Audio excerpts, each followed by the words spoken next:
deegaanka Soomaalida oo ah deegaanka labaad ee dalkan Itoobiya ugu ballaaran lehna dhul khayreed aad u baaxad weyn muddo badan deegaanka dadka u dhashay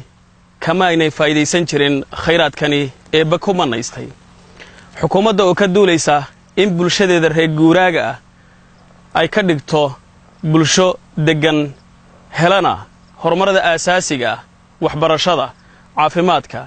biyaha iyo beeraha ayaa waxa ay u samaysay barnaamij loogu magac daray xoolo dhaqato beeraley oo xukuumadda ku guuleysatay shacabkuna ay ka faa'iideysteen beertan aan dhex taagnahay oo lagu magacaabo ama ay leeyihiin iskaashatada Al Nasri waxay ku taallaa tuulada Calooley oo ka tirsan degmada Doolabay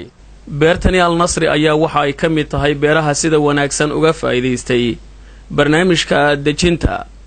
gudoomiyaha degmada Doolabay mudane Cabdi Muuse oo ay ku wehelinayeen qaar ka mid ah mas'uuliyiinta maamulka degmada Doolabay ayaa waxa ay soo kormeereen goobaha ay ka socoto dib u dejinta gaar ahaan beertani Al Nasri gudoomiyaha warbaahinta deegaanka Soomaalida la hadlayay ayaa waxa uu cadeeyay in beertani iyo beero kale oo kamid ah oo ku yaala degmadani Doolabay in ay ka faa'iideysteen barnaamijka dejinta beertan dhex joogna waxa weeyaan waa dib u dejinta run ahaan markaad eegtaan istaraatiijiga xukuumadda deegaanka Soomaalida qaadatay waxa weeyaan 2003 laga soo bilaabay ilaa hadda ujeedada ugu weyn ee laga lahaa waxay ahayd in saboolnimada laga baxo oo in dhulka la beerto oo magarasa dadku ay intay dadkii xoolo dhaqatada ahaa reer guuraagaha in laga dhigo xoolo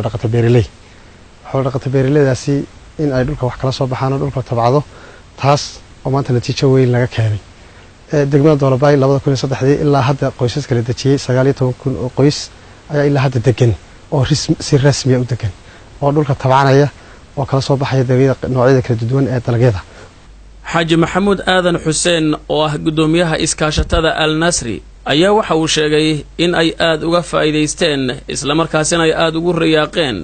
barnaamijkani dejinta marka hore waxaan dadka xoolo dhaqatada waa meelo badan ay aadaan way guurguuraan dhibaato badan ayaa ka jirta hadda waxaan ka faa'iideysanay